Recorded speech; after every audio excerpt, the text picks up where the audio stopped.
Aceh Jaya, Saudara, pasca Lebaran Idul Fitri, sejumlah barang kebutuhan rumah tangga mengalami kenaikan yang signifikan. Sejumlah barang yang mengalami kenaikan tersebut terjadi pada barang sembako, di mana hampir semua barang naik drastis dibanding sebelum Lebaran. Satu pekan pasca Lebaran Idul Fitri 2022, harga sejumlah bahan pokok di pasar-pasar tradisional Aceh Jaya meningkat tajam. Kenaikan barang sembako saat ini dipicu masih berkurangnya pasokan barang dari petani lokal dan juga belum adanya barang yang dikirim dari luar Aceh.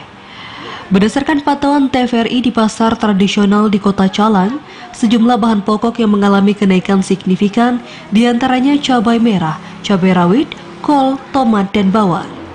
Kenaikan harga saat ini di pasaran berkisar dari Rp2.000 sampai dengan Rp4.000 per kilogramnya.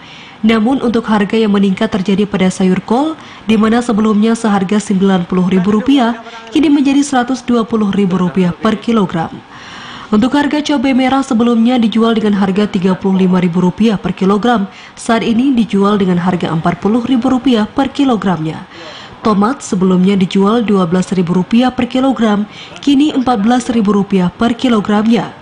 Bawang merah dijual antara Rp35.000 sampai Rp38.000 per kilogramnya.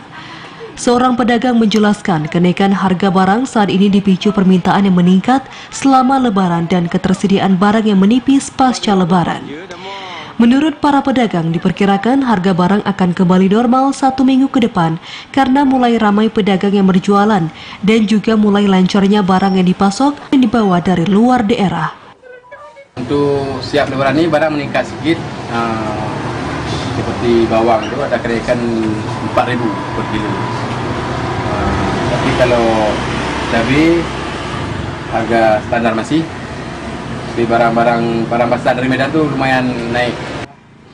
Walau terjadi kenaikan yang tajam, untuk stok barang masih tercukupi, sehingga para masyarakat tidak perlu khawatir akan terjadi kelangkaan karena kenaikan harga tersebut disebabkan belum normalnya pasokan, sehingga harga barang melambung tinggi dari biasanya. Dari Aceh Jaya, Musliadi, TVRI Aceh melaporkan.